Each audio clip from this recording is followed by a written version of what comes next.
بسم اللہ الرحمن الرحیم۔ بسم اللہ الرحمن الرحیم۔ السلام علیکم عزیز طلبہ کرام، امید ہے آپ حضرات خیریت سے ہوں گے۔ آج ہمارا صحیح مسلم کا سبق نمبر 9 ہے، جس کا عنوان ہے مقدمہ صحیح مسلم حصہ سوم۔ آگے بڑھنے سے پہلے خلاصہ جات دیکھ لیتے ہیں۔ گزشتہ سبق میں ہم نے مقدمہ صحیح مسلم کے ابتدائی حصے کی کچھ عبارت پڑھی تھی۔ حل لغات کے بعد ہم نے مختصر تشریحات کو دیکھا تھا۔ آج کے سبق میں ہم حصہ سوم پڑھیں گے۔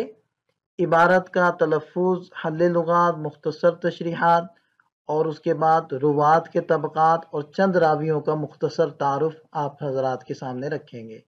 گزشتہ سبق میں جو عبارت ہماری زیر بحث رہی ہے، اس کا خلاصہ یہ چند نکات ہیں کہ امام مسلم رحمۃ اللہ علیہ سے ایسی کتاب کے مرتب کرنے کا مطالبہ کیا گیا جس میں احادیث مرفوعہ ہوں، مضامین ثمانیہ کو جامع ہوں، احادیث سندوں کے ساتھ ہوں، وہ اسناد محدثین کے نزدیک متداول ہوں یعنی مقبول ہوں، وہ مجموعہ مرتب ہو، مختصر ہو اور تکرار سے خالی ہو۔ آج کے سبق کی عبارت پڑھ لیتے ہیں۔ بسم اللہ الرحمن الرحیم۔ ثم انا ان شاء اللہ مبتدئون فی تخریج ما سألت وتألیفہ على شریطۃ سوف اذکرها وهو انا نعمد الى جملة ما اسند من الاخبار عن رسول اللہ صلی اللہ علیہ وسلم فنقسمها على ثلاثة اقسام وثلاث طبقات من الناس على غیر تکرار الا ان یأتی موضع لا يستغنى فيه عن ترداد حدیث فيه زیادة معنى او اسناد يقع الى جنب اسناد لعلة تكون هناك لأن المعنى الزائد في الحديث المحتاج إليه يقوم مقام حديث تام فلا بد من إعادة الحديث الذي فيه ما وصفنا من الزيادة أو أن يفصل ذلك المعنى من جملة الحديث على اختصاره إذا أمكن ولكن تفصيله ربما عسر من جملته فإعادته بهيئته إذا ذاق ذلك أسلم فأما ما وجدنا بدا من إعادته بجملته من غير حاجة منا إليه فلا نتولى فعله إن شاء الله تعالى۔ ترجمے سے پہلے مشکل الفاظ کے معنی دیکھ لیں، عبارت کا ترجمہ دیکھ لیں۔ اس کے بعد اب اگر اللہ تعالیٰ نے چاہا ہم آپ کے مطالبے کے مطابق احادیث کی تخریج و تالیف شرائط کی رعایت رکھتے ہوئے شروع کر رہے ہیں، جن شرائط کا تذکرہ آگے کروں گا۔ اور وہ شرائط یہ ہیں کہ ہم نبی پاک صلی اللہ علیہ وسلم سے مروی احادیث کے معتبر حصے کا جائزہ لیں گے اور ان کو 3 قسموں میں اور ان کے راویوں کو بھی 3 طبقوں میں تقسیم کریں گے بغیر تکرار کے، الا یہ کہ کوئی ایسی جگہ آ جائے جہاں ایسی حدیث کا تکرار کرنا ناگزیر ہو جائے جس میں کوئی زائد مضمون ہو، یا کوئی ایسی سند ہو جو دوسری سند کے برابر واقع ہو کسی خاص وجہ سے جو وہاں پائی جاتی ہو تو تکرار ہو جائے گا، کیونکہ حدیث میں جو زائد مضمون ہے جس کی ضرورت ہے وہ مستقل حدیث کا حکم رکھتا ہے، اس لیے اس حدیث کو دوبارہ لانا ضروری ہوتا ہے جس میں وہ زائد مضمون ہوتا ہے جس کا ہم نے تذکرہ کیا ہے، یا یہ ضروری ہوتا ہے کہ اختصار کے لیے ہم اس زائد مضمون کو اس حدیث سے الگ کر دیں اگر ممکن ہو، لیکن کبھی اس مضمون کا الگ کرنا مشکل ہوتا ہے تو ایسی صورت میں پوری حدیث بعینہ ہی مقرر لانا ہی زیادہ مناسب ہوتی ہے۔ بہرحال وہ جگہ کہ جہاں حدیث مقرر لائے بغیر بھی کام چل سکتا ہے اور ہم کو حدیث دوبارہ لانے کی ضرورت بھی نہیں تو ہم انشاءاللہ تکرار کی ذمہ داری قبول نہیں کریں گے۔ ترجمے کے بعد ہم ضروری تشریحات کی طرف چلتے ہیں۔ تو سب سے پہلے یہ عبارت دیکھ لیں۔ اس کا حاصل یہ ہے کہ امام مسلم رحمۃ اللہ علیہ فرما رہے ہیں کہ میں تمہاری درخواست کے موافق تالیف شروع کرتا ہوں، یعنی اس کتاب میں انشاءاللہ وہ تمام خوبیاں ہوں گی جو تم نے طلب کی ہیں، لہذا اختصار کو بھی ملحوظ خاطر رکھا جائے گا، تکرار سے بھی حتی الوسع احتراز کیا جائے گا، الا یہ کہ تکرار میں کوئی معتد بھی فائدہ ہو، مثلا مقرر آنے والی روایت کی سند یا متن میں کوئی ایسی بات ہو جس کا اظہار ضروری یا مفید ہو، مگر ایسے مواقع میں بھی صرف بقدر ضرورت ہی تکرار ہوگا۔ اور اس عبارت کے اندر امام مسلم رحمۃ اللہ علیہ نے جو لفظ تخریج استعمال کیا ہے یہ اخراج کے معنی میں استعمال کیا ہے۔ اسی عبارت کے ضمن میں مصنف رحمۃ اللہ علیہ نے روات کے 3 طبقات کو ذکر کیا ہے۔ سب سے پہلا طبقہ جو حفظ و اتقان والے اور اہل استقامت ہوں اور ان کی روایات میں زیادہ اختلاف بھی نہ ہو اور نہ تخلیط فاحش ہو۔ اس قسم کی روایات امام مسلم رحمۃ اللہ علیہ کے نزدیک قسم اول کی احادیث ہیں۔ مثلا منصور رحمہ اللہ، سلیمان الاعمش رحمہ اللہ اور اسماعیل بن ابی خالد رحمہ اللہ یہ پہلے درجے کے محدثین ہیں۔ طبقہ دوم جن کے حفظ و اتقان میں کمی ہو لیکن منافی عدالت صفات کے اعتبار سے مستور ہوں، جیسے عطا بن مالک، یزید بن ابی زیاد، لیث بن ابی سلیم رحمہم اللہ تعالی رحمتا واسعہ۔ تیسرا طبقہ جو ضعفاء اور متروکین کا ہے، جیسے سفیان بن حسین، جعفر بن برقانی اور زمع بن صالح مکی رحمہم اللہ۔ گزشتہ سلائیڈ کے اندر جو روات کے 3 طبقات ذکر کیے گئے ہیں ان کا حوالہ یہ آپ کے سامنے ہے۔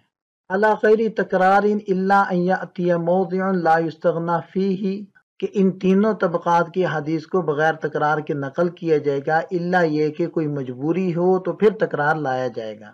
شراح فرماتے ہیں کہ 3 وجوہات کی بنا پر تکرار ہوگا۔ پہلی، حدیث ثانی میں کوئی زائد معنی ہو یا سند اول میں کوئی علت ہو تو اب امام مسلم رحمۃ اللہ علیہ تکراری حدیث فرمائیں گے۔ نمبر 2، زائد معنی ہو اور اس کو الگ ذکر کرنا صحیح نہ ہو تو اب بھی تکرار آئے گا۔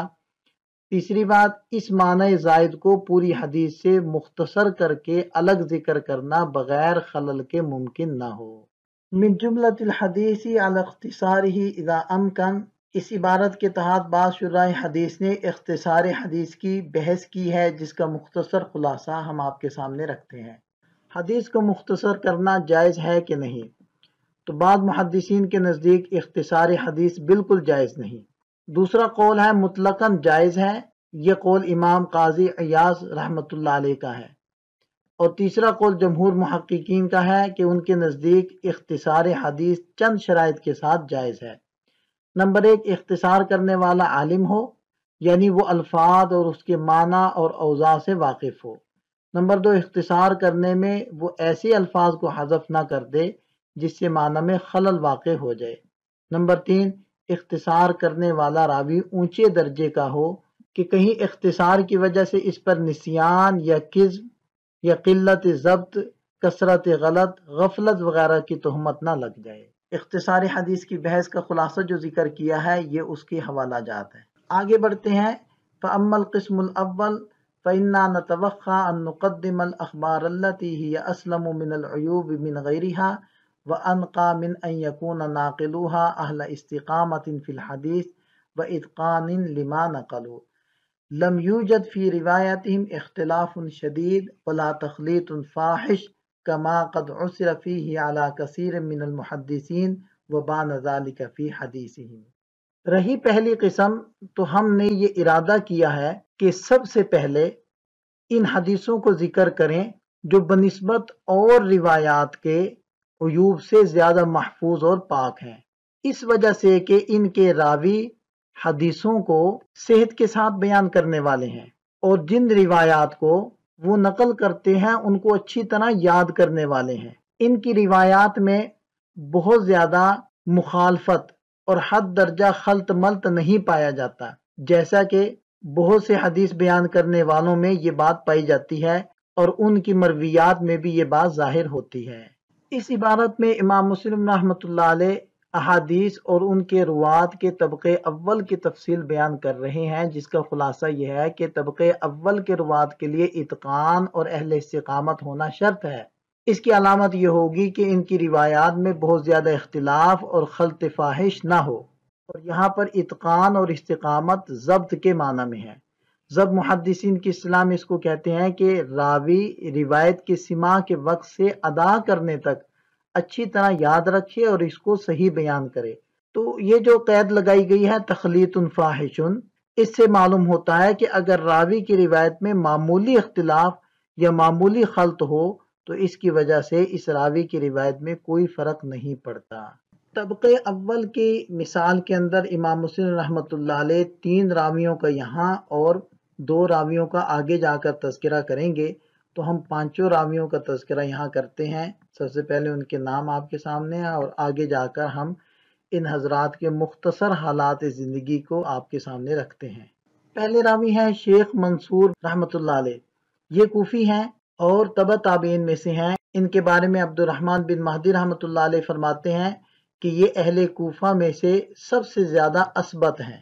امام احمد بن حنبل رحمۃ اللہ علیہ فرماتے ہیں کہ منصور رحمہ اللہ اسماعیل بن ابی خالد رحمہ اللہ سے زیادہ اثبت ہیں۔ ابو حاتم فرماتے ہیں کہ منصور رحمہ اللہ اعمش سے زیادہ اثبت ہیں۔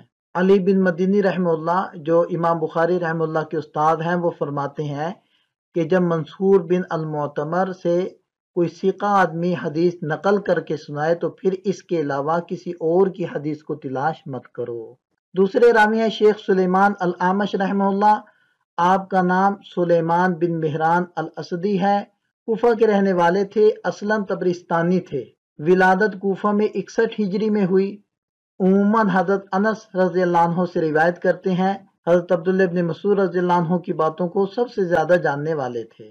سفیان بن عیینہ رحمہ اللہ فرماتے ہیں کہ اعمش رحمہ اللہ کو اپنے ہم عصروں پر 4 وجوہات کی بنا پر فضیلت حاصل ہے۔ قرآن کے سب سے بڑے قاری تھے، حدیث کے سب سے بڑے حافظ تھے، علم فرائی کو سب سے زیادہ جاننے والے تھے، اور چوتھی فضیلت راوی بھول گئے۔ تیسرے راوی ہیں شیخ اسماعیل بن ابی خالد رحمہ اللہ۔ آپ تابعی ہیں، تقریباً 10 صحابہ کرام کی زیارت کی ہے۔ سفیان ثوری رحمہ اللہ فرماتے ہیں کہ اسماعیل رحمہ اللہ دنیا کے 3 بڑے حفاظ حدیث میں سے ہیں۔ وہ 3 یہ ہیں: عبد الملک بن ابی سلیمان، یحییٰ بن سعید الانصاری اور اسماعیل بن ابی خالد رحمۃ اللہ علیہم۔ چوتھے راوی ہیں شیخ ابن عون اور 5ویں راوی ہیں ایوب سختیانی رحمہم اللہ۔ ابن عون ان کا پورا نام عبداللہ بن عون المزنی ہے۔ انہوں نے حضرت انس بن مالک رضی اللہ عنہ کی زیارت کی ہے۔ یہ ثقہ، اثبت اور بڑے فاضل اور صاحب کمال تھے۔ اور 5ویں راوی ہیں ایوب سختیانی رحمہ اللہ۔ سختیانی سین کے فتح کے ساتھ۔ چمڑے کا کاروبار کرتے تھے، اسی وجہ سے سختیانی مشہور ہوئے۔ سفیان ثوری رحمۃ اللہ علیہ فرماتے ہیں کہ میں نے ایک ہی شہر میں ایوب سختیانی، یونس التیمی اور ابن عون رحمۃ اللہ علیہم جیسے 4 صاحب کمال کو نہیں دیکھا۔ علامہ شعبہ رحمۃ اللہ علیہ فرماتے ہیں کہ میں نے ایوب سختیانی رحمہ اللہ جیسا عالم نہیں دیکھا۔ ثقہ میں شمار ہوتے ہیں۔ ان کو محدثین ثقۃ، ثبت اور حجت فرماتے ہیں۔ آج کا ہمارا سبق مکمل ہوتا ہے۔ آج کے سبق کا خلاصہ ہم دیکھتے ہیں کہ عبارت کا درست تلفظ کیا ہم نے، حل لغات اور مختصر تشریحات کی۔ عبارت کے ضمن میں روات کے طبقات کا تذکرہ ہوا اور 5 راویوں کا مختصر تعارف اس سبق میں ذکر کیا۔ ملتے ہیں نئے سبق کے ساتھ۔ اللہ تعالی ہم سب کا حامی و ناصر ہو۔ دعا میں یاد رکھیے گا۔ السلام علیکم۔